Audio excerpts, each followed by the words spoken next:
Since 2013, Bombas has donated over 100 million socks, underwear, and T-shirts to those facing homelessness. If we counted those on air, this ad would last over 1,157 days. But if we counted the time it takes to make a donation possible, it would take just a few clicks. Because every time you make a purchase, Bombas donates an item to someone who needs it. Go to bombas.com/Wondery and use code Wondery for 20% off your first purchase. That's bombas.com/Wondery, code Wondery. Okay, it's time to commit. 2024 is the year for prioritizing yourself. Begin your new smile journey with Byte, and you could start seeing results in just 2 to 3 weeks. Just order your at-home impression kit today for only $14.95 at Byte.com. Byte clear liners are doctor-directed and delivered to your door. Treatment costs thousands less than braces, plus they offer financing options, accept eligible insurance, and you could pay with your HSA, FSA. Get 80% off your impression kit when you use code WONDERY at Byte.com. That's BYTE.com. Start your confidence journey today with Byte. Are you looking for stories of business innovation and resilience?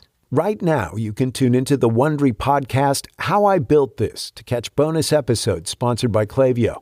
These episodes explore the journeys of up-and-coming entrepreneurial phenoms like Fishwife, diving deep into some of the practical challenges businesses face. With the insight of some special guests, you won't want to miss this. So, are you ready to get inspired? Check out How I Built This, sponsored by Klaviyo, wherever you get your podcasts. And make every moment count with Klaviyo. Learn more at klaviyo.com/BFCM.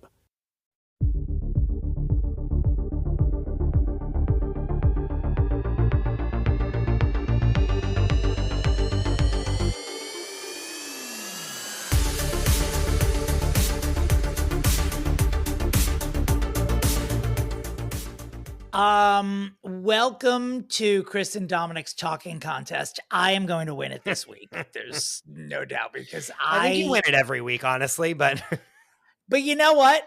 This week I'm going to use a lot of words to speak about someone named Britney Spears, who I am furious with. We're starting with Britney Watch. Is that what you're telling me? Yeah, let's do it. Sorry. Fuck. Do it. Britney Watch. Oh, baby. Hey, y'all. The number of people that truly come up to me on a day-to-day basis as I am at work and go, hey, y'all, like, truly, Dominick, I wish I was joking. I was joking. Listen, I might be going from hey, y'all to bye, bitch with this one. Wait, so, why? You know, Christopher, so she apparently apologizes for statements made in her book about Justin Timberlake. She apologizes for revealing or making or whatever. It's like, you know what, girl? You take us on a journey for 3 years, right? We were all rooting for you. You turn, even those of us who still think you're a lunatic. We were on your side, and now we buy the book, we buy your bullshit, and now all of a sudden it's like, oh, haha, just kidding. I apologize for this. I'm letting him off. You can't let him off the hook. It's over. No, but that's not what she said. She was like, she say? I hope, like, I didn't want to hurt people with the things that I said in my book.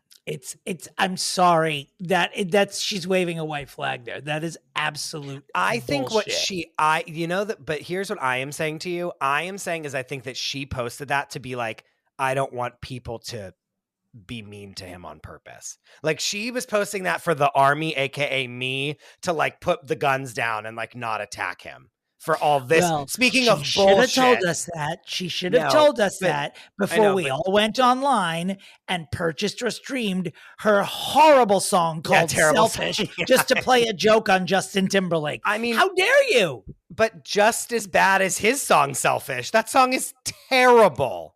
Well, did you see his SNL performance? I can't. First of all, Dominick, this man, by the way, I have masturbated to this man in the past, and now when he does choreo, it is like watching Bill Cosby dance. It's unbelievable the way he moves.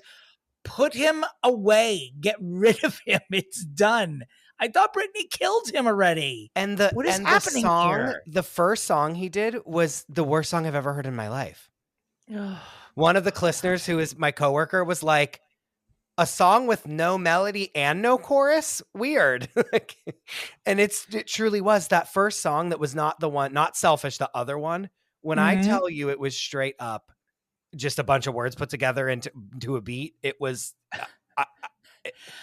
I actually love that, by the way. A song with no melody and no chorus. No that is hilarious. Yeah. One of my standbys is always, if someone's bad at a piano bar, I'm like, do you understand you were somehow sharp and flat at the same time? That's in that bucket of jokes. I love that. Love it. Yeah, I cringed every moment he was on camera during that SNL. His moment is done. It's done. And this is, I think, okay, put on your tinfoil hat for 2 seconds with me. In my world, I'm thinking she sees that like everyone is going after him and she feels bad. And she's like, I don't actually, like, she needed to tell her story, but she's like, I don't want the world to now hate him for this. Like, but I had to tell this. Like, she still needed to tell this story. And so I think that is her way of trying to be like, guys, like, stop. You know what I mean? Like put the pitchforks down. Like, we've already waked him off the face of the planet and he's embarrassing himself enough. Like, she's too late. Yeah. Well, she's too late. Well, you know what, Brittany, if you want to reverse course here, I think that's fine. I'm not going to tell you how to process, own, or compartmentalize your own victimhood. What I'm telling you is that I will not reverse course on these issues. Oh, brother. Oh, God. I started a year ago. I didn't care about her. I love Justin. This podcast turns me into part of the Britney army. I'm doing daily updates on her to serve pop culture and the listeners. And she turns around and she's like, well, about that Justin stuff, don't worry about it. No, I know, girl, but she didn't say like, I didn't mean to be mean or something. She was just like, don't be mean to him. Like, let him live, basically. You are an apologist. I am an apologist. Yeah, plus, she's not Dominic. She's not like, she's not well. Not like, well. You know what I mean? Like, it's not like you're acting. No, this is the blind leading. This is the blind leading the blind, and so honestly, like it's I was just stunned. For her, I actually thought it was great. When that's like the bar is on the floor there, below sea level, as I like to say. My jaw was on the floor when the text about this came to the group chat. I was like, you fucking kidding me. Now, speaking of jaw on the floor, the fact that he did not go up on that stage at SNL and say, faux shiz, that is, if he did that, we would be like, you know what? That would have been a genius. It would have been so good. Or if he would have put faux shiz. He doesn't actually make fun of himself. That's which is half the problem. Right. He pretends he does. And then when Jimmy Fallon walked out there with him, I was good. Honestly. Yeah. No. Stop it. I was then thinking SNL 50 years, then be done. If this is what we're doing is stunts now, over. Kill it. Yeah. Bury it. It was wow. You know that like every second someone's like, fix Justin Timberlake again. Like they're like, they want the 2.0. They want the 2.0 fix. All right, let's move on. Speaking of something that needs to be fixed, this has been a long simmering feud between Nicki Minaj and Megan Thee Stallion, but it is now the feud. It is the feud of the moment, and it has bubbled over. And Nicki does not look good at this point. She has gone too far. TF, as the kids say. No, they don't. Yes, they do. My children say that. Sure. Who, me?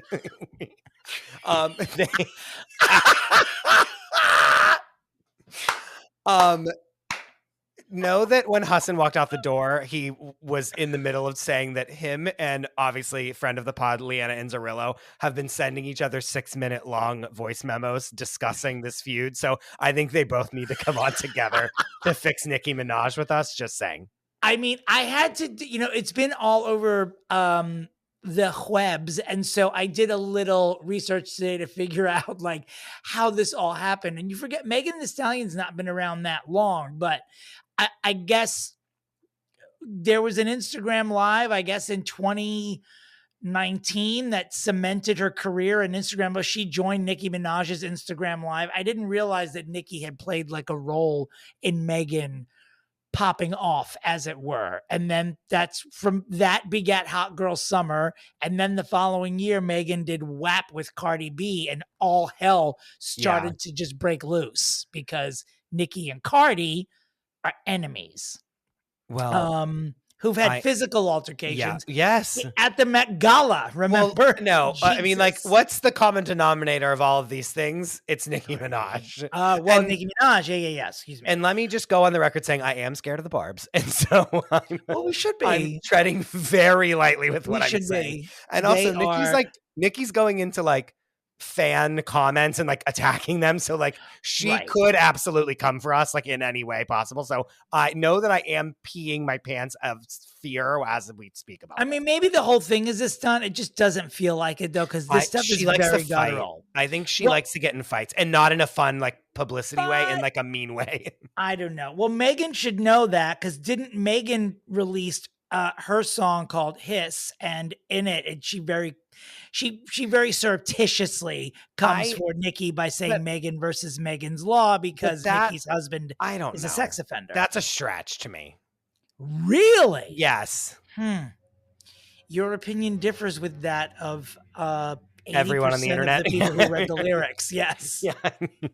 I think that I don't know. I think it's a stretch, whatever, even if it is, who cares? But like, I mean, it's wild. This is like Tupac and like Biggie shit. Like they are right. I mean, you want to say like blaze. Well, you don't want anyone to get shot, but someone already has. I mean, Megan Thee Stallion's been shot in the foot. Yes. Which is referenced in Nicki's response song called Bigfoot. And she just goes in and starts saying shit about, she's been saying shit about Megan's recently deceased mother, which is where I think now the feud has gone bonkers.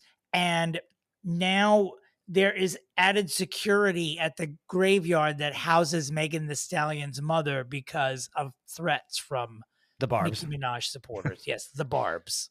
I must go on the record to just say that, like, if I have to sum this up in like one sentence, Nicki Minaj ran the pop and rap game for like the last decade, and now no one cares about her, and she's doing everything she can to claw her way back into the fame that she used to have, and this is it.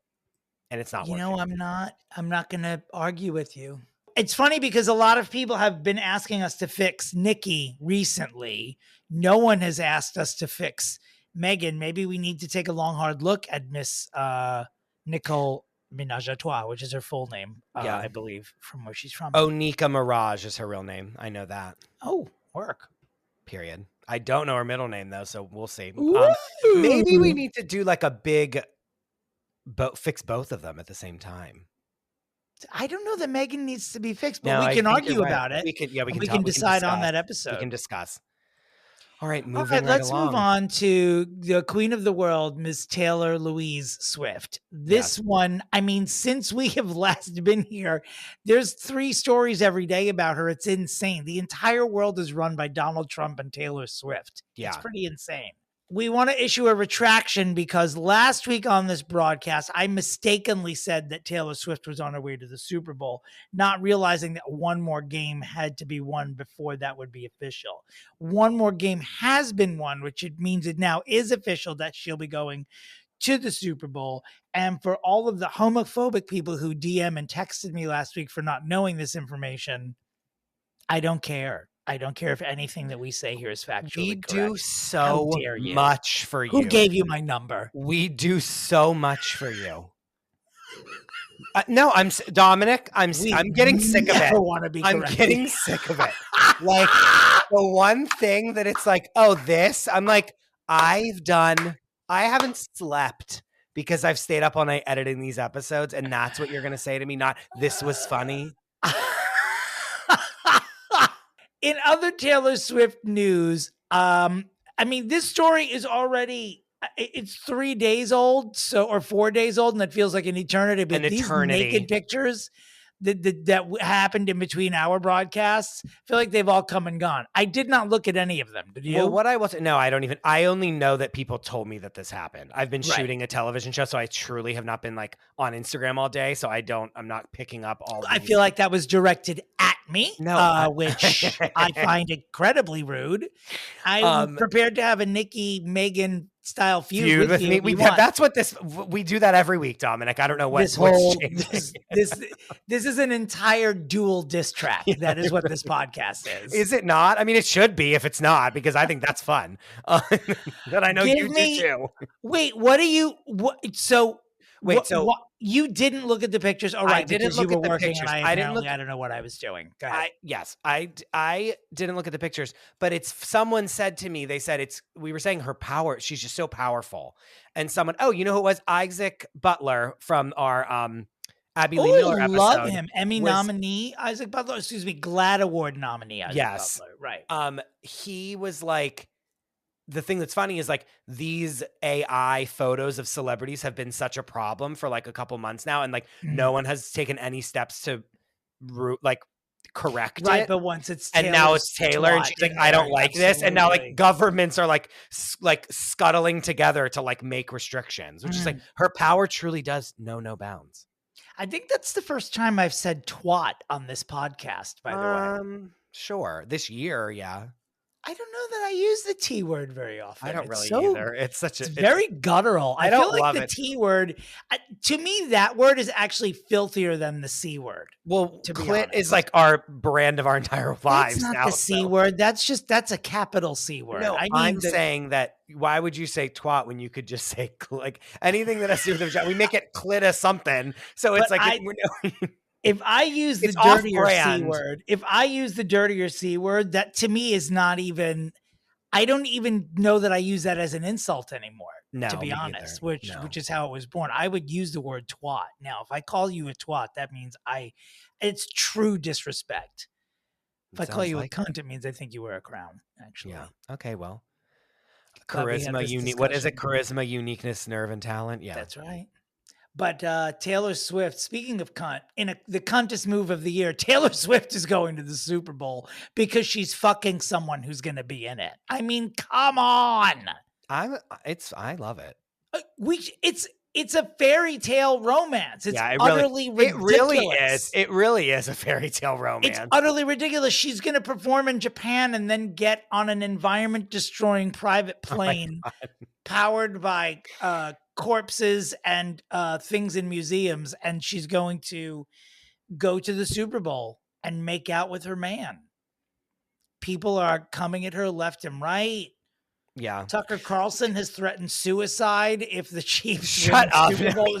Something ridiculous. He's tweeting like people are losing their minds. And also it's like apparently all the men are like mad because all they're doing is just doing shots of Taylor Swift, right? And now the guys are pissed because they're like, we want to talk about the game, not like this celebrity who's there, right? But guess what? That goes to show you the NFL doesn't give a fuck what you care about. They want women's eyeballs on that screen. That's what they want.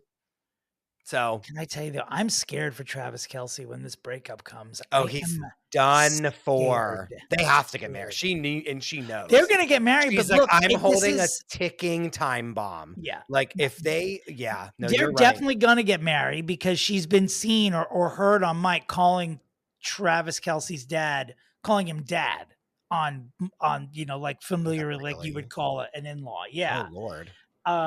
And I think I don't know if we would cheat. He's going to cheat and then he's going to die. I don't even think it's that. I don't know if any Swifties will be left when she gets married and walks. Like if the first photos of her wedding dress, like the internet will truly just shut down from traffic. Like maybe think about her in a wedding dress on people.com's Instagram. Like my phone would catch on fire. Do you know what I mean? Like it's the whatever bandwidth we have as a society is not ready for Taylor Swift in a wedding dress. Am I right or am I right? I think you're right. I'm just, I would definitely want to produce the show about that wedding though. Can you imagine? Oh, she'll never. But She'll wouldn't it be never. wonderful? It would be amazing, but she would never do that, and she shouldn't do it. It would be beautiful, though. You know, I think I've done it all anyway. I produced the first season of Don't Be Tardy, and I walked down the aisle right in front of Kim Zolciak. So I've already done this. I've already gone to a royal wedding. Thank you very much. You really have. Taylor Swift. And I was at Teresa's wedding, so there you go. Oh, that's right. You were. Teresa was. Giudice. Yes. Correct. All right.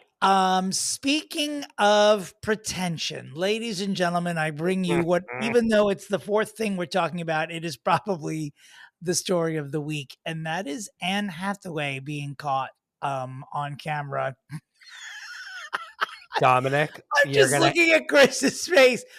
We have to start doing video on this podcast soon because I need people to know I'm not wasted. Like when I just bust out laughing like Dudley Moore and Arthur, it's because I'm looking at your face and you just hear the words Anne Hathaway and you look like a cartoon. Like I did like the Grinch half smile. You know when the Grinch like gets when the Grinch gets excited and he's like ready to do evil. That's like what I did. Okay, now I have to tell you, I'm on her side. I know you're about to flip out. I'm not. I'm on her side. There's nothing wrong with what she did. It's just the way everyone hates her. And for those of you who don't hates her. I know. I'm sure there are definitely people listening who may not know what we're talking about. She gets out of a car. That didn't make sense. I said definitely may not. That's not even a thing. Some of them, fuck it. Anne Hathaway is in Italy and she's being swarmed by photographers and onlookers. And she held up her hands and told them to be calm, except she's Anne Hathaway. So she held up her hands and said, calma, calma. And it's a meme and it's worthy of it because she looks like Anne Hathaway saying calma. And that is it's so funny. It's so good. Beyond. Everyone hates her. I feel bad for her. I put her back on the list after this because we need to fix her because everyone fucking hates her. And I love her. I know. Even if she's pretentious, I don't care. I really love her. And like everyone hates her. I know it's still winter, but calma is already this year's I Wish You Well. Just so you know, like the next time Chris acts up on this podcast, I'm going to just say calma. It's so that should be a ringtone. That should be a ringtone we do. Calma. What were the basically famous people ringtones are? Hey y'all, calma, and hello, I'm Lenny. No, and kill him. Kill him. We haven't broke that one out in a while. No, but she basically is like telling all these people like calm down. Like, and she goes, I will come to you and then we will do a picture together, which I'm not going to lie to you.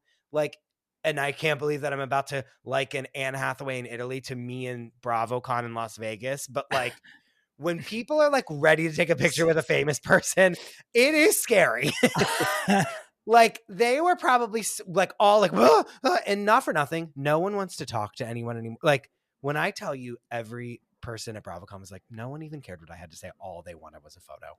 Like, yeah, these people don't give a fuck to be like, hi, Anne Hathaway. Like, how are you? They want to do a selfie, take it and be gone, baby, gone. So she was like, I know what you want.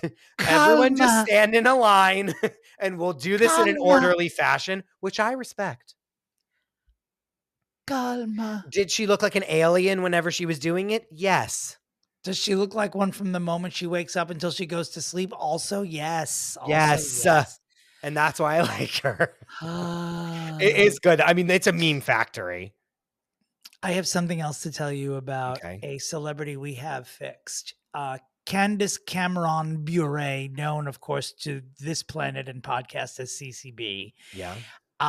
Just to make our listeners feel old, her son got married. She has a son with Marion age. She's a 23-year-old son. She attended his wedding this weekend. And I only bring it up because her son's name is Lev, which means his name is Lev Bure. And the moment I heard someone's name is Lev Bure, I just thought that sounds like a pharmaceutical that you would see advertised during an SVU marathon on the USA Network. For years, I couldn't go out in the sun, and then I used Lèvre Brûlée. You can't. I keep saying brulee, like creme brulee. Creme brulee. Lèvre Brûlée. Lèvre Brûlée. I had a rash all over my nethers, and then I used Lèvre Brûlée. My nethers.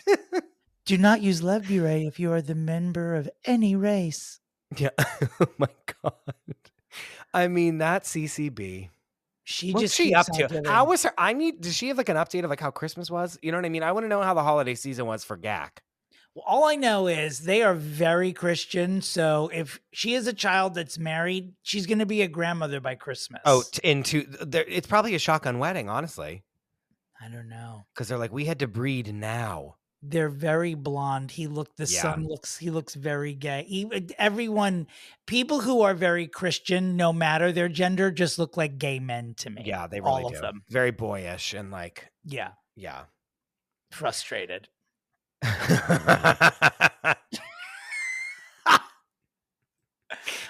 The only other thing that I wanted to talk about this week is these protesters that went to the Louvre and I can't even through the say soup. it. I can't even get the words out of my mouth. Is it, Dominic, not to again defend the people we're making fun of, but like, why do I think it's a good tactic. Here's what I think. I think that I don't like to say that people are stupid. I think it's a horrible word. But I think that throwing soup at the Mona Lisa is stupid. I do think it's stupid. Sure. I think it is a ridiculous. But I just think it's ridiculous. The point is not for nothing. Like they know that there's glass there. Like they're not going to hit it. Like right. The point is. So now we're talking about that. Who moved this is what I want. I want an interview with the person who says, you know what? I started recycling because I saw these crazy dykes throw soup at the Mona Lisa. God, Dominic. Who says that? Who's doing it? Yeah. No, and yeah, you're right. But it is getting it's getting the word out in the sense that the charity, like the movement is being talked about, which is important, by the way. It's not like they're like, which was the movement ridiculous. Though? Did I make that up about the climate? Was it about the climate? It's about like farmers having resources in France. Got it. Like it is important. It's not like they're like, we're protesting something stupid. Like it is like important that they're like, we're like running out of food and like the farmers are not like, we can't survive. Like it's not. They should be eating the soup. Is that what you were going to say? I know you too well now. You're like the AI version of me who's just spitting out shit that you know I'm going to say. I know. Yeah, I was going to say if the farmers are hungry, I know where they can find some 2 cups of soup. On the glass in front of them. They would have to lick the Mona Lisa, but if anyone's hungry, go right up there. Dear God. It is for food. Go to the Louvre snack bar. There's food there. You can get like a $30 chocolate version of the Venus de Milo. Oh, yeah, go ahead. I'm bringing it up. I hate it. I mean, it's been a week. I'm not gonna lie. We're overrun with pop culture. It was slow at the beginning of the month, and now we're in feuds. Britney Spears you're calling for her head. Like Justin Timberlake is embarrassing himself. Like it's been a wild ride this week. I won't lie. And Dominic, I was trying to segue into Katherine Heigl, and I just don't know what I'm doing. Well, I'm gonna segue into something more important than that because Dominic, this is our 50th episode of this podcast. Yay! I'm really proud of us. Like, not to toot our own horns for a second, I'm very proud of us. 50 episodes is really hard. And we're still friends. And we have not taken 1 week off. That's right, listeners. By the way. That's right. You had an episode after Christmas. Before New Year's, we have not stopped since we started this on March 1st of 2023. Yep. You know who takes off weeks? Every other podcast. Everyone else. Your underlings, your overlings, the government, the post office. These are all things that take off, not this podcast. Not us. Nope. Not us. Nope. All right. Well, we have for our 50th episode, we have a very, very special guest. And so very special. Thank and you. we're fixing a very special person. Oh, we sure are. We sure are. And Dominick, I can speak for both of us when I say that we are so thankful for all of you guys listening. 50 episodes is a big deal. And I'm really, really proud of us. And we're very, very thankful that all you guys love the podcast so much. And when you guys DM us and say, I really like this podcast, I love the podcast so much, or when you say your well wishes, or even when you're like, please fix this person for X, Y, and Z reason, like it really does make us feel special. And I love doing this so much. And I know you do too. We love you. Now let's Now get to fixing. To Katherine Heigl.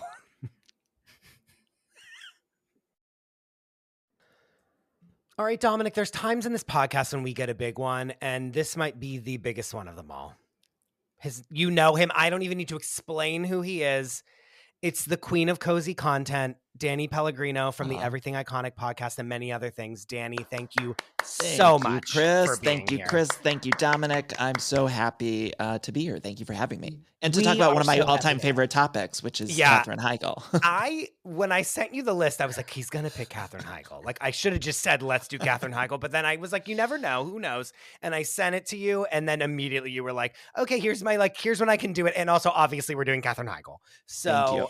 I'm Thank you. excited for this. So wait, you are unironically saying that Katherine Heigl is one of your favorite topics. Like you are an actual giant fan of hers. Yes. Well, I'm a fan. I'm definitely a fan. I don't know that I'm a giant fan of her specifically, but I do feel very strongly. I have a lot of opinions for how she was treated in Hollywood, how she was very much ahead of her time in certain ways. Of course, problematic in other ways too, I think. But it's a very interesting case study, and that's why I was so excited.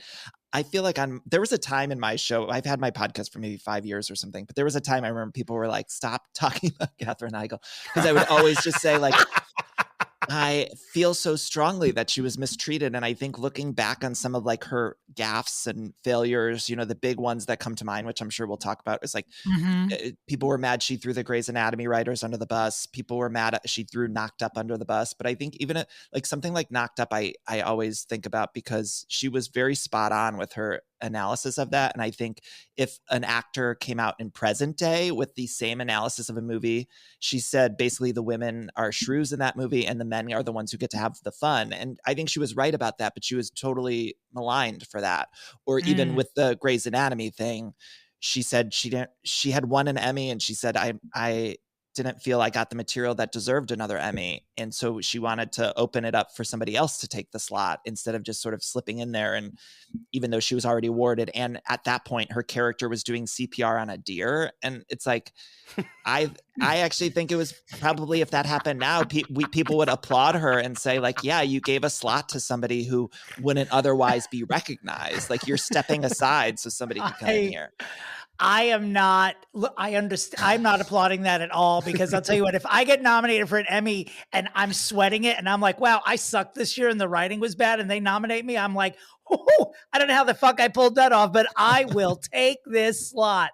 Katherine and I are obviously not alike at all. Maybe that's why I have a negative opinion of her. I have no idea. When it comes to that, I on the Angel and Devil, like I also feel like she should not have probably said anything because those writers were writing material for it and it might not have been perfect, but you don't throw your writers under the bus. We learned that with Joe Coy when he hosted we sure So I'm not did, saying Danny. she's perfect. She is not perfect by any means. Yeah. The thing that I always say with Katherine Heigl is the punishment did not fit the crime. It was Correct. like all of those gaffes that she had, a lot of that, if it was happened today, I just feel like people would take it differently. We would applaud some of the things that she was saying.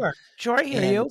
Yeah. We're going to dive deeper into that. I will say, though, since we talked about Joe Coy recently, Joe Coy would have gotten a pass on fixing famous people if he hadn't talked about the writers. Like we are very big on hosting is hard. It's a much harder job than anyone gives credit for, especially a live show. And he didn't have the gig for that long. I did think he had enough lead time to do a better job, but that's just from one comic being shady to another. But if he hadn't thrown the writers under the bus, he would have, I think, gotten a full pass from fixing famous people. Like that was, it was just like a bad night is a bad night, but don't do that. That was that was a big gaffe. I also just think hosting, I mean, this is a tale for another time, but I do think hosts for those types of shows should we should be celebrating whatever the awards are being given out. So it's like that should be a celebration of movies. And I feel like they go too far with like hiring a comedian who's making fun of everything. And I like taking the piss out of things, but I just thought there was like no celebration. It's like the people who are watching love award shows, love movies and stuff. So it's like, be a celebration. No, you have to. It's a roast is okay, but towing that line is very difficult. There are like Ricky Gervais is great. There were moments when he took it too far. I would even say like there were moments when it wasn't a celebration. I feel like Amy and Tina should just host that line. They toe that line, but they do it so well. They should host everything. They should anchor the news. They should host the Oscars. They should host the apocalypse if it comes to that. They should do all of that. And they do it in the way that it's like, that I know that I'm like doing this as a joke, like kind of like other delivery is so like you're in on it. It's funny and like they're making fun of it because they should not like Danny. They're taking the piss. They're doing the right thing. Yes. Right. But before we dive deeper into Katherine Heigl, we do something at the top of our show, Danny, where we ask our guest and Chris to posit what our fixie's middle name is. So what would your guess be for the middle name of Ms. Katherine Heigl? And yes, her birth name is Katherine Heigl, and she does have a middle name. Renee. Amy. I'm just guessing Amy. Katherine Amy Heigl. No. You're both incorrect. There's no shame in that. But I will tell you one of the more basic middle names in the pantheon of middle names, and that is Marie. God damn it. Marie Heigl. Wow. Has anyone ever gotten it right, Chris? Someone got it right recently. Someone got it like half right. Someone got it half right. So we've yet to have a full guess. Right. Correct. It's never going to happen. One of these days. One of these days. So Katherine Heigl. She was definitely on shows before Grey's Anatomy, but Grey's Anatomy obviously launched her into like the fame that started what we know as Katherine Heigl, in my opinion. And did you boys watch Grey's Anatomy? Oh, religiously. Okay. Watched Grey's Anatomy for the first like 10 years. Infrequently. Yeah. Infrequently. No, from the beginning of the show up until like after she leaves, a couple seasons after that, it was still really good. Like really good. Now when you watch it, you're like, what on fucking earth is this? Like it is so terrible. But like when we watched the old seasons, like when all the original cast was there, my God, it was good. Perfect TV. Those early, I'd even argue like 1, 2, 3 are like perfect TV. Perfect TV. Perfect. Yeah. You have cliffhangers every episode. You have like an episodic story that teaches the doctors a lesson and then also plays to what's going on in the world. Like it was so good in the first couple seasons, and all of them, mainly Katherine Heigl, skyrocket. Like she's 100% the most famous person that's on that show. Yeah, and like today, right now. I watched pretty much up until maybe 3 seasons ago. I think I dipped out during the COVID season. So I stuck with it a really long time. And then Danny. all of a sudden we hit the COVID years and there was like this weird beach thing.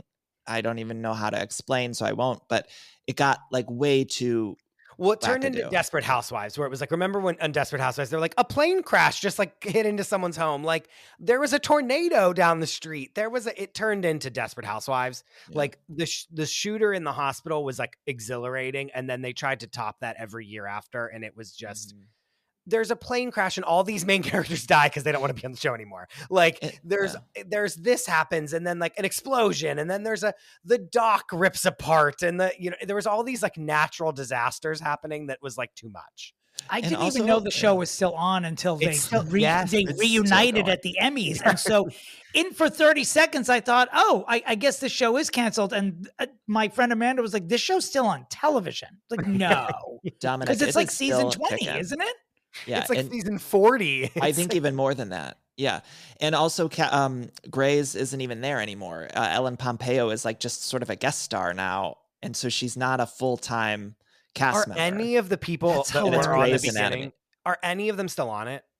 No, but this is interesting, actually, not to bring us to reality TV. I'm sorry to do that all the time, but I feel it's similar.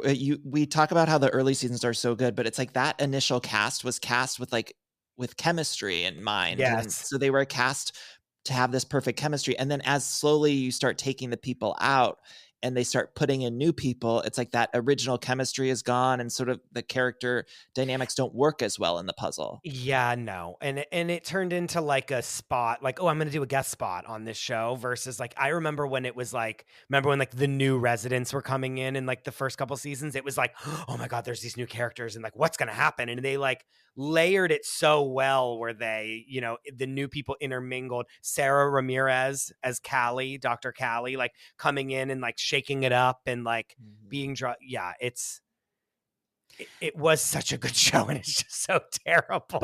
What was great about it, even when I wasn't watching it, you felt like you were watching it because the cast was so big and so scandalized at every term, whether it was like McSteamy or McDreamy, and then someone called T.R. Knight a faggot, and then Katherine Heigl said that the writers were shit, and all these things just kept happening. It was like, what is going on Grey's Anatomy? Yeah. It was fantastic.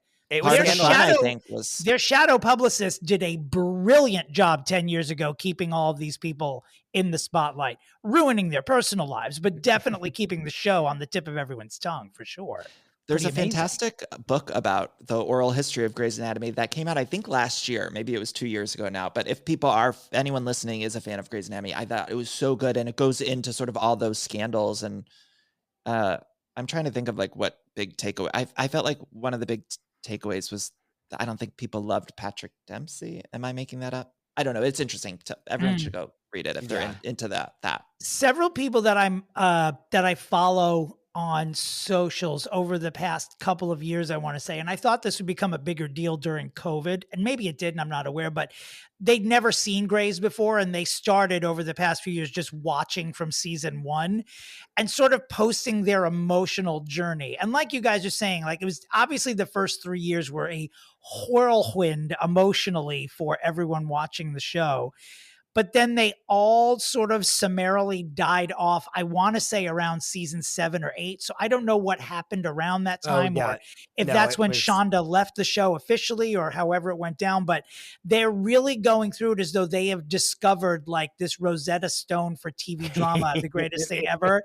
But then all fall off like at the same amount of time. And yet the show has endured for a decade beyond where people have fallen off. Yeah. I will be honest with you guys. There's a piece of me that will probably dip back into the show. So I just want to get that out there that I know I said it's terrible and I stopped after the COVID season, but like there's certainly a likely world in a year if I hear somebody coming back. After that Emmy thing happened where Katherine Heigl was with that group, I thought, please, we have to get that character back on there. The character didn't die. Yeah. And I've been begging for that forever. And so if there's a world where we get Katherine Heigl back on there, even for a guest stint, like I'm back on board. And so everything I said earlier is erased. Just to come into the just to come into the hospital and say, I did cut the LVAD wire and I do it again and then leave. Like that's all we need. If we get that, I will be on board for at least 3 more seasons. Like despite it just being one moment or scene. Sure. She becomes super famous on the show and like the rumors start coming out that she's difficult to work with. And then let's really quickly, for people that don't know, like recap, basically she doesn't feel that her character is being portrayed correctly. And instead of what she would do, but like goes to the press to say like, I don't like what the writers are writing for me. Then when she's nominated for an Emmy, pulls out her Emmy, like says, I don't want to be don't consider me for this Emmy because like the work that I did is not Emmy worthy. And let's flesh out the writers. Totally. And let's flesh out this timeline a little more because there's some details that make her behavior a little more shocking. So she's on Grey's Anatomy, and while she's on Grey's Anatomy, Knocked Up comes out, which is in, and I would love to say that I had all this memorized, but we know that's not true. 2007. So it comes out in spring of 2007. She then wins her Emmy for Grey's Anatomy in September of 2007. So Katherine Heigl is quite hot in 2007. Like she can do no wrong. Then 2008 comes out, which I believe would be Catherine's Annus Horribilis, as the Queen used to say, where I guess it was when 27 Dresses came out that she started talking shit, both about Knocked Up and then about not wanting to be nominated for an Emmy that year. And she was being positioned, this I do remember vividly, like she was being positioned as the heir apparent to Julia Roberts in the rom-com space. Like they just thought she was being groomed to be a movie star. 100%. And 27 Dresses was a humongous success. It's a great movie. It was like it was a huge romantic comedy. And there wasn't many coming out like that anymore. And 27 Dresses was sort of on the end of that era of romantic comedies, where it was one of the last few sort of even recognizably good or decent ones. And it came out in January, which is like sort of an unexpected time to release movies, or usually those are bad movies. But it was a huge success. And you mentioned the heir apparent. I also just want to say I feel like I have a vague memory of Anne Hathaway, I believe, was supposed to be in Knocked Up as the lead. And I don't know if she dropped out or what happened, but then Katherine, I believe, took over that at I think it was like the last minute. I didn't research that, but I think it was pretty her rise to stardom, I think, was probably so unexpected. And finally, I just want to also mention her mom. Which are you going to mention her mom? Her mom I is like her wasn't manager. Absolutely. That's why you're here, Danny. I just want to say a lot of the difficulty on set and stuff like that, I think a lot of that stemmed from her mom is, I believe, still her manager, sort of like a momager. And so there are always rumors about her mom being sort of a difficult presence on set. Oh, really? Yeah. So I don't have many details about that, but I do know that there's stuff about the mom that I think was part of things too. Interesting. Oof. That hurts. Yeah. But okay. So me sticking up for the Heigls, I do think, Do it. I do think that it was if it was a case of like her mom being her manager, I think if she had other representation who was maybe fighting on her behalf, it would have been accepted different amongst executives and stuff like that. Yeah. So I think it would have, I don't know. I think that was and I think the other thing is we hear her being like, the writers suck, but like, do we know anything about when how many times she went into the writer's room and were like, please write me a good storyline? Like, what about this? And they were like, no. And they were like, remember? And like, I'll know you'll know this reference, Danny, but like in The Comeback, when she just keeps begging the two writers to write her something good, and they are just so fucking rude to her. And so like, why do I picture it being that? Like, exactly. She's like, can I not be doing CPR on a deer? And the writer, the big, huge fat writer eating nachos, just going, no. And just going back to his computer, like typing away. Like, I do think though that writing was insane at that season that she was up for that Emmy. But like, how many times we only know that she was like throwing the writers under the bus publicly, but like there could have been a war going on between them. So just recently, Jenna Ortega, who stars in Wednesday, that show on Netflix, she threw those writers under the bus in an interview. Okay. It got like sort of picked up a little bit, but for the most part, it was even happening, I think, like right around the writer's strike. But you see everyone sort of culturally moved on. But when Katherine Heigl did it in a much less, I think, antagonistic way, at least in my view, because Jenna Ortega's comments were pretty bad about the writers, I believe. Katherine took so much for so long about that. And look at Jenna Ortega did it, and she's fine. She's great. Well, and I think it's also like there's so many other things going on in the world that we can that can blow us right by. But like the biggest star of the biggest show on television that just had a humongous movie come out, that's like catnip for our paper of note people.com's Instagram, Yeah. And I do agree with you that she was definitely ahead of her time. This is pre-Me Too. This is pre like Time's Up. This is pre-Weinstein. It's pre so many things that are like, if this happened today, we'd be like, huh? Like, we'd be like, she's crazy. Like, LOL. Anyway, like it would not have been, she really did get branded. Like, I remember not even knowing all the stories and being like, oh yeah, she's like a fucking monster because she like, that set was crazy and she like left because they couldn't all deal with her. And which she like, kept getting... Yeah. She kept getting it. Like it was even, I remember Seth Rogen and Judd Apatow, like when they would do press appearances, or one of them was on Howard Stern and like threw her under the bus again. And I love them. I mean, but I just felt like she just kept getting it. And her comments, I never thought her comments were ever that bad. Like whether it be about the Emmy thing or about Knocked Up. It's like, God. Well, what she is still everyone- gets it. I mean, she's Yeah, still sort of the bellwether of anyone who's ever complained about anything. I mean, even when Constance Wu got into trouble for her, remarks that she made about her series coming back a couple of years ago, in many articles they reference, oh, this is just like what Katherine Heigl did, and look what happened to her, and now it's happening to Constance Wu. And P.S. It did happen to Constance Wu because we do not hear from her much anymore. So, maybe it's not the best rule, but fucking with writers seems to be something that will put very talented people on the back burner. But I don't remember like vividly, like I said at the beginning, I just have like a negative view of Katherine Heigl because I'm a sheep, and there's other things happening with pop culture, and I was just like, oh, she's difficult, she hates her writers. I am a writer, so I hear that, and I'm just like, fuck you forever, and there's no coming back from it. But there probably was an air of, when Chris was describing her as like the hottest person on the hottest show and also in the hottest rom-com, it's like you do have to, as a celebrity, be careful. Like if you're seen complaining about anything when you're in that catbird seat, that had to play a part of it, where you're just like, this white blonde woman's being handed the entire planet and she's complaining about it. So goodbye. I mean, it could very well have been, or the like, energy get in a that load of moment. this when she's good a load of this when she's in one fucking rom-com and now she thinks she's better than the show. Sure, you know what I mean? Like that, like I can see that happening, which is like valid, like, but then I always wonder how many times is she supposed to complain, like, or apologize for this stuff, because she's apologized. There was like an Entertainment Weekly cover where she's folding her hands and like, I think the headline is like, I'm sorry. And then she had to go on Meredith Vieira's show, like, and still to this day, every appearance she does, I feel like has that where she has to apologize. She has to be overly friendly and nice because she knows that the minute she turns off that smile, everybody's going to, oh, she is a nasty piece of work again. And it's like, what is she supposed to do?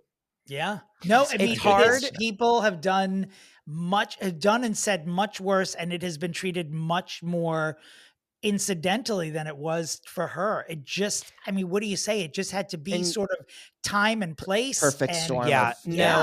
She's just never going to get over it, This was also right before they, like, back then it was the very end of the time where a network or like the executives like controlled everything that you had, versus she could have, like, if this happened today, she would like go on Instagram Live and like explain herself, and we'd all be like, okay, and like no one would care. Like it was still in that time, at the very end of that time, where like social media doesn't exist. Like she can't just get like a message to the people. She has to like go through all these channels. And I read an article where she said that she basically was like, I think I apologized like too much. And every time I would apologize, I would like reignite what I was apologizing for instead of just doing it once and trying to move on. Like I did too much of that.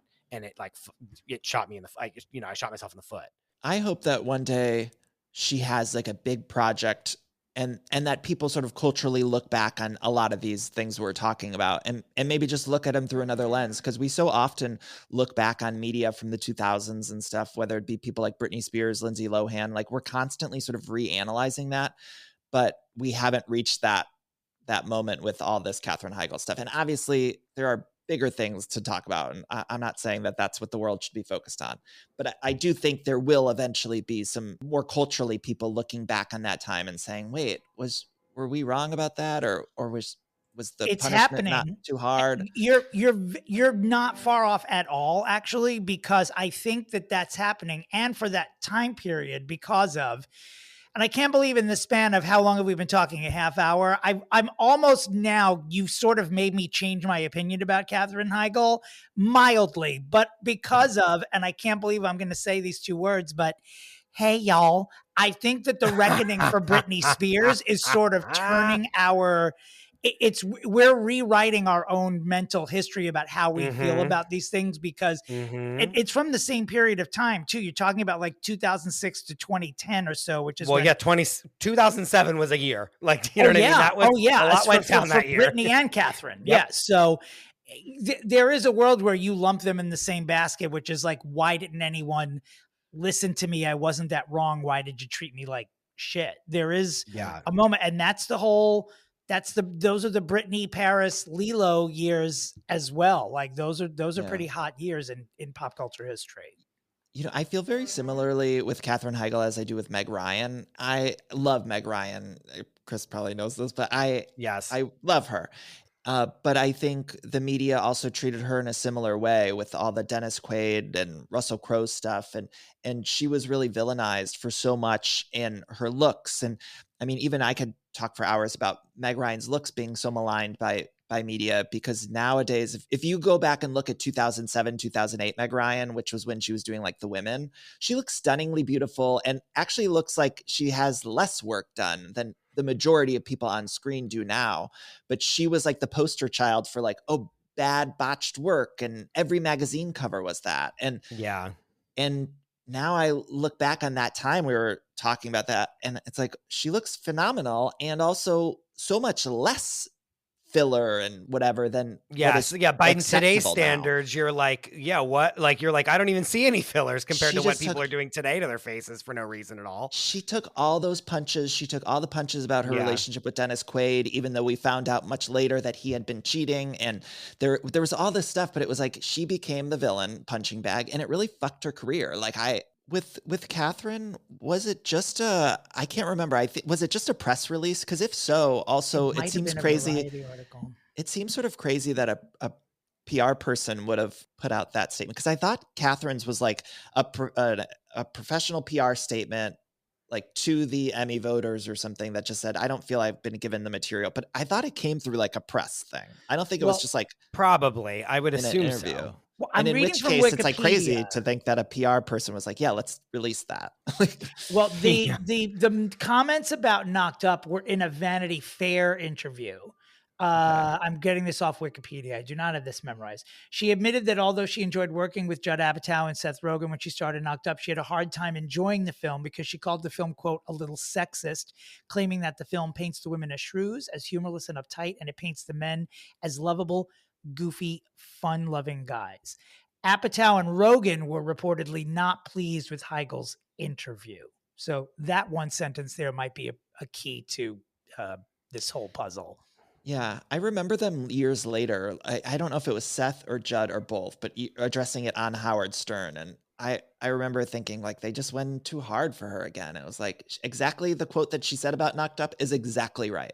I mean, she's spot on. Yeah, like, and also proving the point of like, this is sexist. Yeah, because I'm the person that's in the wrong because I'm the woman here that's complaining and being a shrew.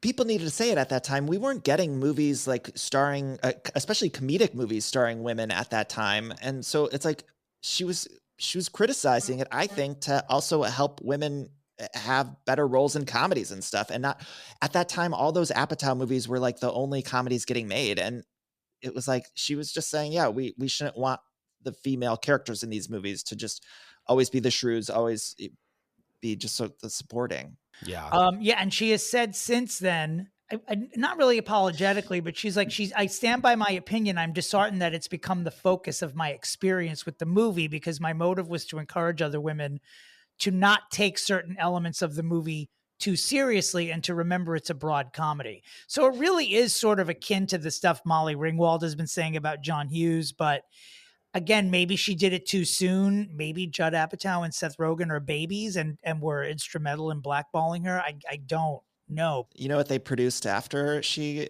gave that quote? They produced Bridesmaids. And so maybe it had a little impact. Maybe it had a little... Maybe like, okay, we need to do a female-led comedy.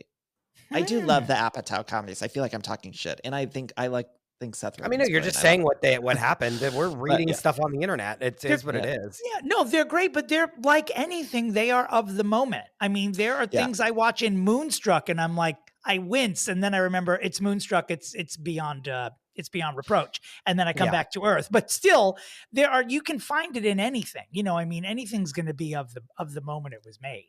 And I wonder what they feel about the whole situation now. Like, I would love to hear what Judd and Seth feel. If maybe they do look back on it and say, oh, she was right about that, or we shouldn't have been so sensitive, or whatever it was.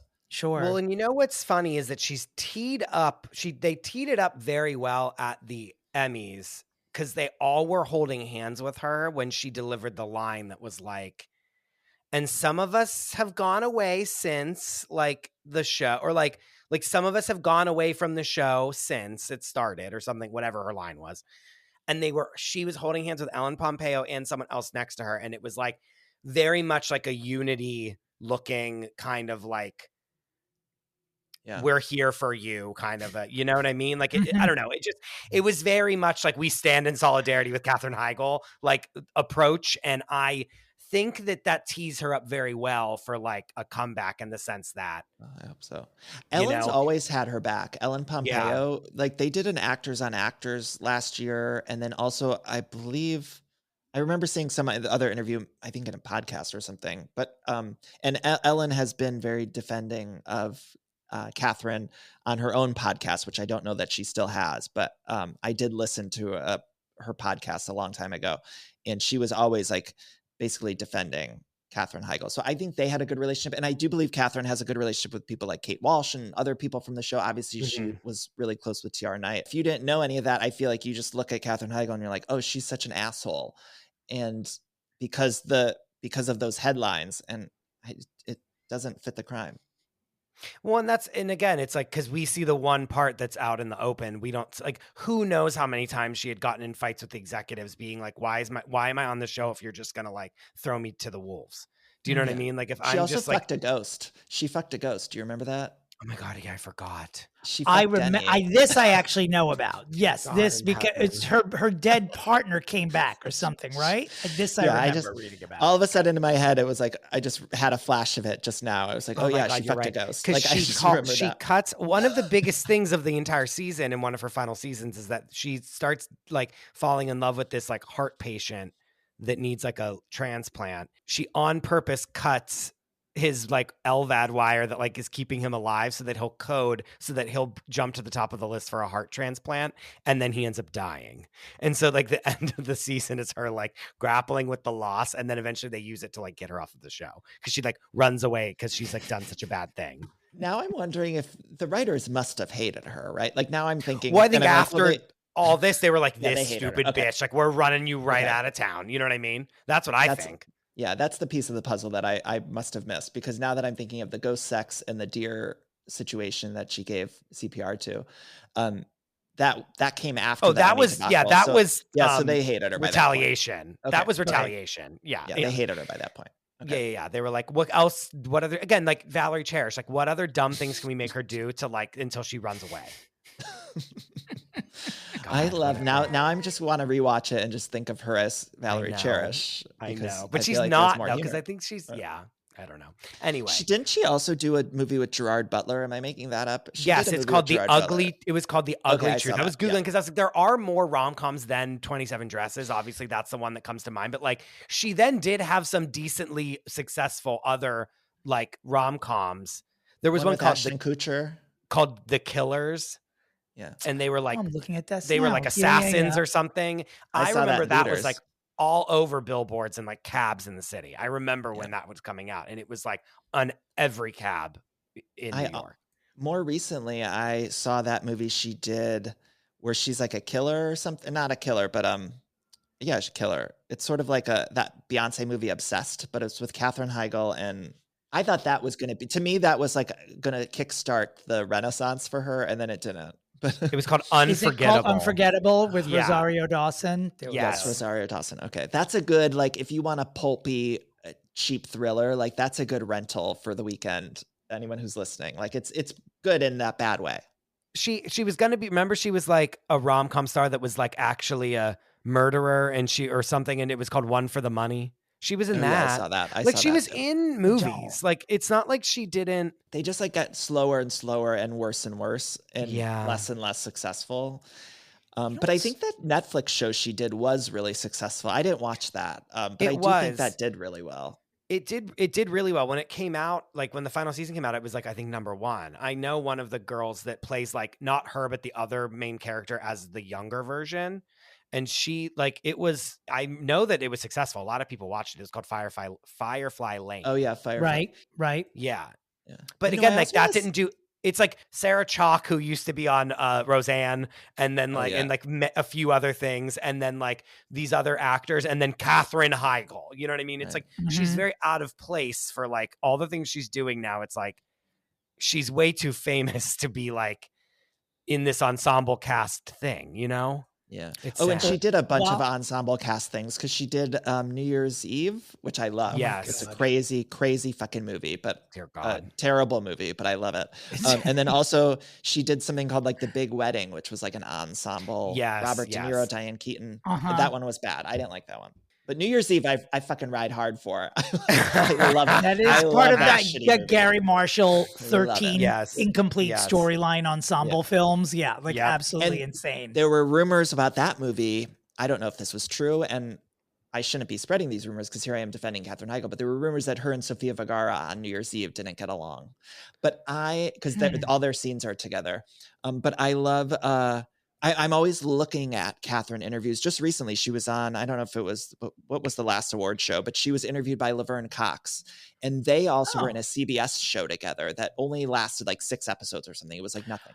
But I was really watching like how Laverne talked to Katherine, and they seemed like really close and friendly. And I'm always looking, just like with Ellen Pompeo and her, I'm like looking to see, is she an asshole? Like you can usually tell people they work with, they'll be a little colder, right? Like I thought maybe Laverne will be colder to Katherine if she was an asshole on set, but Laverne was super nice and friendly. Now, Laverne might've just been being professional, but I feel like every time I see Katherine with some of her old cast member co-stars, it seems like everybody likes her, but maybe the other fake. You're talking about the CBS 2017 legal drama called Doubt, where she had a lead role in it. It was canceled after 2 episodes, but they did burn out its remaining 2 episodes. Only 2 episodes. After 2. Wow. A couple of years before then, though, I guess I didn't realize that the Heigl comeback has been attempted many times, at least on television. And in 2014, she had the lead in the NBC political drama State of Affairs, which was well received, but still canceled after 1 season. I don't think I realized actually that she also appeared in the last 2 seasons of Suits. So she was Markle adjacent at least for some time. Yeah. Hold on, Dominic. You're blowing my mind. She was on Suits? I'm reading How did I not know this? I'm reading you. Unless Wikipedia is wrong. This is why I don't give it $5, no matter how many times it pops up when I go there. No, but I think it's right because it's sort of flushing back to me. But that's wild. I never watched Suits, but I wonder if people who are all binging Suits now because it's been this big thing with young people now, are they getting to the Katherine Heigl seasons, and what do they think? Now I need to go watch Suits and just get to those seasons. Are those people even old enough to remember the Heigl downfall? Do they even know who she is? They don't even know who she is. They don't even know. The young people probably are like, who the fuck is this? Okay, although young people do binge. She was on the last 2 seasons of the show of Suits. She's a plucky young upstart is what they think. You know what I mean? They're like, and young people do rewatch Grey's Anatomy. I feel like that's popular with young people because I know I have young cousins who watch it. I feel like it's on. I feel like it dabbled being in the area that Suits is in now or has been the past year. I feel like there's a whole Grey's moment that's going to happen, and I feel like this sort of half reunion on the Emmys would be the beginning of it. It started happening during COVID, but I feel like Suits became like the mantle of like a show that's gone and all of a sudden gets rediscovered. What I am thinking as I'm like listening to you and chatting and going online, it's like Grey's Anatomy is sort of like the Kardashian family of television. Like anyone that gets in its orbit is just destroyed. It doesn't mean they're bad people, but they just shouldn't have dipped their toe in this water. I mean, you're looking at like TR and Catherine and McSteamy and even like Eric Dane and like all these people, like they've been like, there's been, if it wasn't negative, their association with the show, bad shit happened to them after they became a participant on the show. All of them. Well, at least they could cry into their money because I feel like Grey's must have made them so rich. I feel like it was one of those last big network shows that I hope that's true everywhere. So they're probably I do hope that's true. Rich. I just rewatched that movie Valentine's Day. Oh my God, another Gary Marshall. I know. Yeah, with Taylor Swift and Taylor Lautner, right? Remember when they were dating, quote unquote, like humongous air quotes dating? Like, yeah. There's Grey's Anatomy in there though because it's Eric Dane and Patrick Dempsey are both in it. God, you're right. I feel like there's maybe someone else. But And yeah. not for nothing, Eric Dane has parlayed into a good career. Like him as the dad in Euphoria is exceptional. Right. Truly. Yeah, he's also just hot. He Yeah. is. Oh, And you I'm know proud what of I'm him thinking? for that. Is he married to Rebecca Gayheart, Eric Dane? I think they might be divorced now, or I think they're divorced. Just they really were. I'm not concerned about being factually correct ever on this podcast, but didn't she kill somebody? Did she hit someone with her car? I feel like that sounds familiar. I do remember didn't they have a sex tape leak or something? Let's play a game. I with think this they had bitch, I think they had a nemesis. sex try tape or this. something. Hey Siri, is Rebecca Gayheart a murderer? Okay, I found this on the web for is Rebecca Gayheart a murderer? It was a Check yes it or no. out. Fuck off. In 2001, while driving a vehicle owned by Italian actor Marco Leonardi, she struck 9-year-old Jorge Cruz Jr. as he walked across the street in Los Angeles. The child died the following day from his injuries. This is getting so dark. I don't even care how it I know ends. this, I didn't know it was a kid. It was Couldn't in you West have killed an Hollywood adult? too. I sort of vaguely remember now. It's like Santa Monica. I think, yeah, that's sad. I don't know. And there was a nude video. Well- You were right. Gawker posted a nude video of Gayheart and her then husband Eric Dane, and they are and another divorced. woman. I think they were it was a threesome or something. It was former Miss Teen USA contestant Carrie Ann Peniche. That I Okay. did have memorized. JK, I read it right from Wikipedia, the sponsor of this week's episode. This is Catherine's moment. I mean, Danny, you really have sort of changed my tone about her. I'm sorry, Dominic. I'm no, sorry. please don't apologize. I'm not obsessed with it. I do occasionally like being corrected in public in front of Chris and our audience. So thanks, Danny. The audience is probably like this guy just obsessed with Katherine Heigl.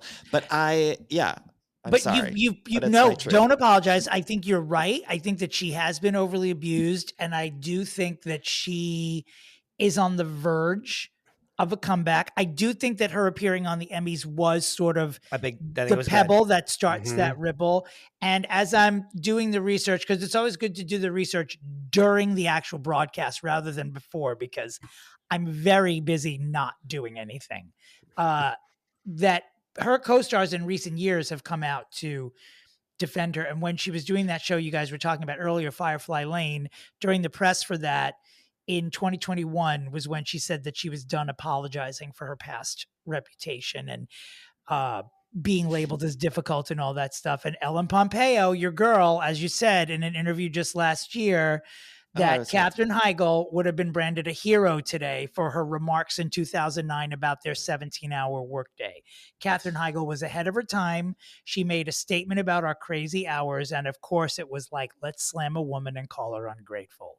Okay, Period. now I'm remembering Ellen that. Yeah, Ellen came out and said that, which also, would be looked at so differently now today if an actor was saying it's dangerous for us to be on these. They all did. Days. They all just did when we were during strike. It's not even like it would. They did. And it's not just Ellen, but Josh Duhamel.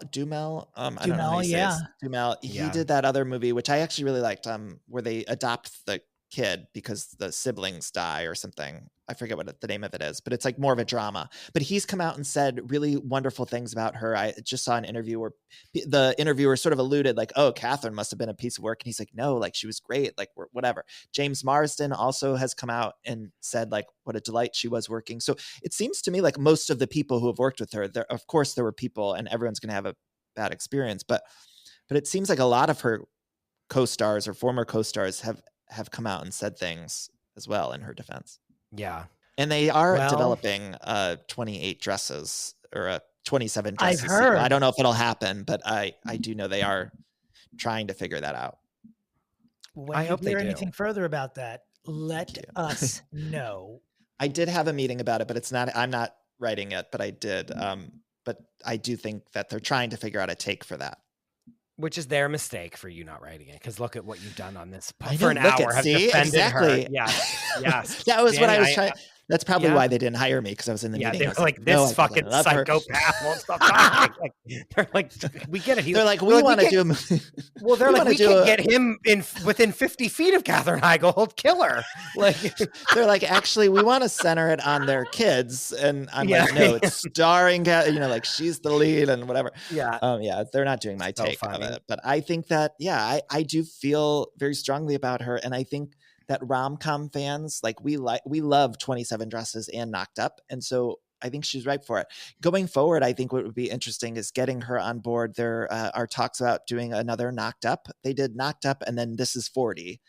But Katherine didn't appear in This Is 40. So it was like a sequel starring Paul Rudd and Leslie Mann.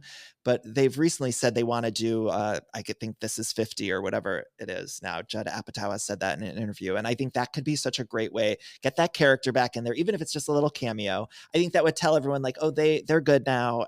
We can move on at least from that portion of the thing. Right. I think that would be a good thing. Yeah. I think she's too good for it. I think them sort of like passively forgiving her in that way. I think she's transcended it at this point. This hour has truly changed my mind about her. I'm not fucking around. Like, I'm reading all the stuff. I'm hearing your opinion. It's like, you know what? She got fucked over. She truly got fucked over. She really did.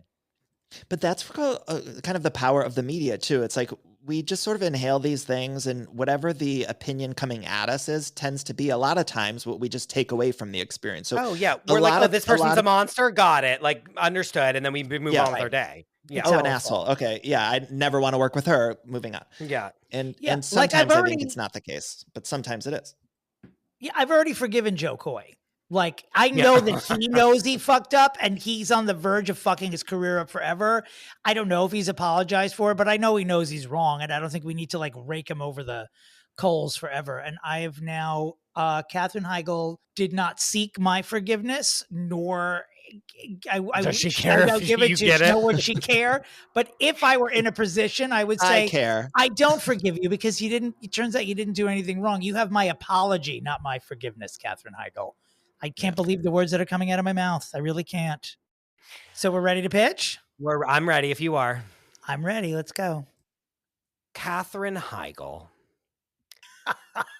This is my best time too, by the way. I'm sorry to interrupt you, Chris, but there's nothing better to me than getting invited to talk about this topic. So I just have to thank you both. Okay, go ahead. I'm sorry. You're welcome. We're happy to do a 5-hour episode and not pitch and just go. We'll take every one of these fucking movies and put apart. We'll just do it. We may need to have you back. We'll do a sequel. Well, we may need to do one about Grey's Anatomy because we might need to we fix them. I want to be a little more versed on it, and maybe in 6 months you come back. Okay, please, and read that book. I'll reread it too, but it's like an oral history. I don't know the name of it, but it's so juicy. I guess if I knew it was that fucking bonkers, I'd be as big of a fan of it as the two of you. It feels like something now that I should be watching. CPR on a deer really sold me. My whole life has changed since you watched it. And there was just we dipped into like some of the drama, but there was a lot of drama on that set. At one point there was like it was a lot of shit. There was like at one point there was a barge had like ripped in half and people were like drowning in the ocean and they had to like jump in the water to save people. It was crazy. It was crazy.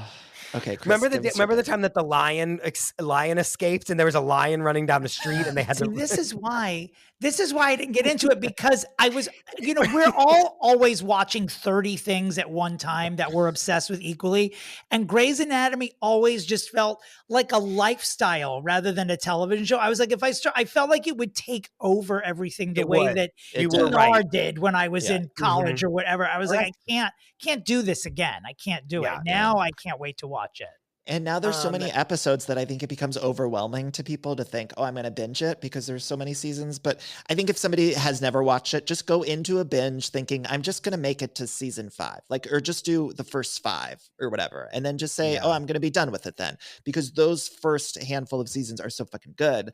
And you won't have the pressure of thinking that, oh, I got to get through 30 seasons of this show or whatever. Just stick to 5. You'll know when you get to a plane crash where multiple people on the cast die. Just you'll know. Yeah. Like P.S. They did the same thing on a little soap opera called Falcon Crest in like 1986, where everyone's contracts were up. So they put everyone in a private plane and just nosedived it, and then no one knew who was coming back in September. God. So That's funny. I see you, Shonda Rhimes. You recycle Okay. it. Go ahead, Chris. Katherine Heigl. In the vein of Miss Britney Jean Spears, Esquire, published author of record-breaking book, I want Katherine Heigl to do a memoir. Yeah. I want it to just be like, boom, boom, boom. Like, here is exactly what happened. I'm giving you names. I'm giving you this. It is then Ellen Pompeo said blank, blank, blank, defending me. The executives told her blank, blank, blank. I was then become the villain, blah, blah, blah. Like, I want like truly line by line, everything that happened on the set. I want to hear all about Isaiah Washington, right? That was his name, Isaiah Washington, and TR Knight. I want to hear all about how apparently Patrick Dempsey was no treat on the set of the show either. So I want to hear him, like how he was with her. I want to hear how forward from the mom. What? Yeah. I need to hear all about the mom. Yeah. The mom is like in it. I need to hear about the mom. Was the mom shut out of the meetings? Blah, blah, blah. I need to hear everything, like all about it. And then honestly talk about the aftermath and how she couldn't get jobs or she tried to do this and they really wanted, like, it's one of those things that first of all three of us, it would be our pornography, but like really that thing of like them trying so hard to restart her career and it never working and like talking about the cultural impact and like, and then I saw Harvey Weinstein go down and I thought, wow, I really wish that I could, I really wish people would have been behind me whenever I spoke out, blah, blah, blah, looking at all of it through a Me Too lens, like, and I think it could really, if she got the right co-writer, it would be a groundbreaking book. That she does that, and then like obviously then she does a press tour, and then it's like she's going on podcasts, she's doing this, she's doing that, and then it really gets the conversations going of like the executives in Hollywood like wanted me out, and so they got me out, and this is the story, and like, yeah, I would love that, and I was a ghostwriter before years ago. And I think the impetus or the idea behind a memoir, it would be so tempting to do like a lifelong memoir. But what I think would be so interesting, one of you mentioned, but like just focusing on 2007 to 2010 or something. And then of course you can like get into Ellen defending that behavior later down the road or something. But if she just like did a memoir about like 2 years or something, it would at least be different. Cause I don't know that we need to hear like, oh, when I was in kindergarten, I did a school play and that made me want to act. Like I always hate memoirs that go too far backwards. Yeah, it's like, no, Katherine, not interested. Just do that career focused, like talk about that height and that time. And it was the first day on set of a young new show called Grey's Anatomy. On that. It was going to be in the same vein as the hit TV show smash hit ER, but it was by this young upstart named Shonda Rhimes. Blah blah blah. Like that's the first sentence. Yeah, get right into the juice. Get right into the goss. Oh, I love that. All right, Dominic, that's your pitch. That's my pitch. I am going to be, I believe for you, Christopher, shockingly uncircus-like with Katherine Heigl. I now have, the fact that I have any respect for her is actually a huge turnaround from the top of this hour, I will be honest.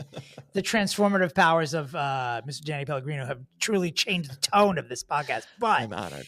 I'm trying to think of other controversial people who I feel maybe have been treated unfairly and use that template. And I kept going back to, of all people, Jane Fonda. And I feel like Jane is someone whose entire career up to this day is peppered with stuff that is a billion times more incendiary than anything Katherine Heigl ever said. But every time Jane Fonda does it, she just ends up back with a role where you're like, oh yeah, I'm that talented, so I can say whatever the fuck I want.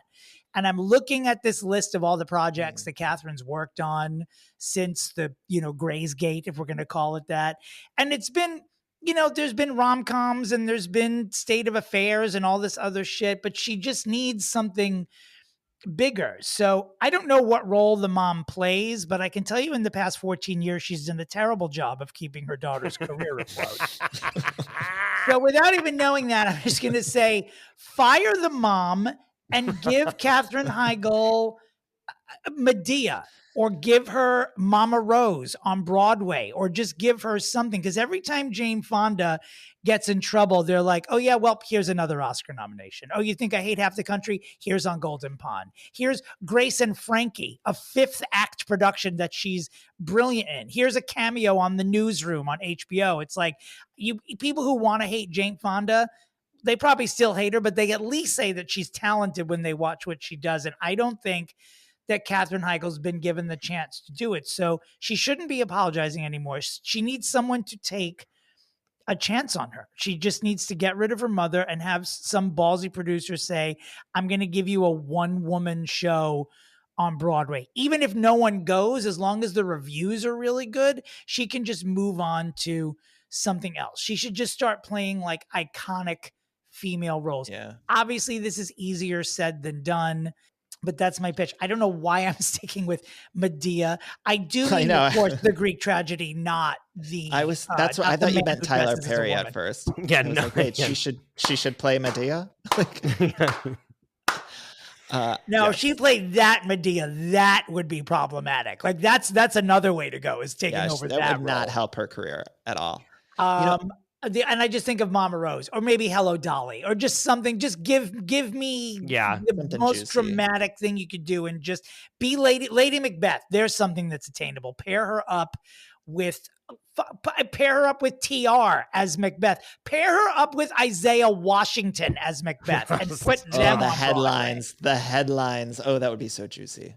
Can I piggyback off both of you, because I think these are both beautiful ideas, and I would like to see them in tandem. Like, I would like to see both of those applied, along with I know I mentioned a 27 Dresses sequel, but to me that is like also the last piece of that puzzle. And I think her doing a sequel to that would be much stronger actually than what I said earlier about doing the Knocked Up sequel, because I don't think that movie comes with all of the drama, and so she wouldn't necessarily have to like address all of that. She could be confident and live in her truth, especially during the press cycle.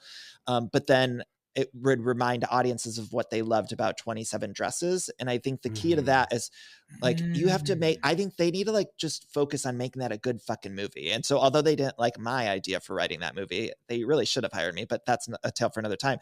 They just need to get a good ass script and like really focus it on making a good ass 27 Dresses. The first movie is not like technically a great movie. Again, it came out in January, but I think, so I don't think there would be as much pressure to like make some like amazing work of art. No matter what they do, as long as they put some care and effort into it, it'll be probably better than the first one, because it's just not technically the best movie ever. It's just, we love it. So I would go with 27 Dresses and do it really, really well, and remind audiences that we love her, and she's got that romantic comedy thing that we love, and romantic comedies are kind of back now. Anyone But You just did really, really well, and I think they're going to start making some more of them. So hopefully that'd be a good opportunity to do a throwback Katherine Heigl rom-com. But they really have to make it good. It can't just be a shitty script. Like, it has to be good for her to come back to work.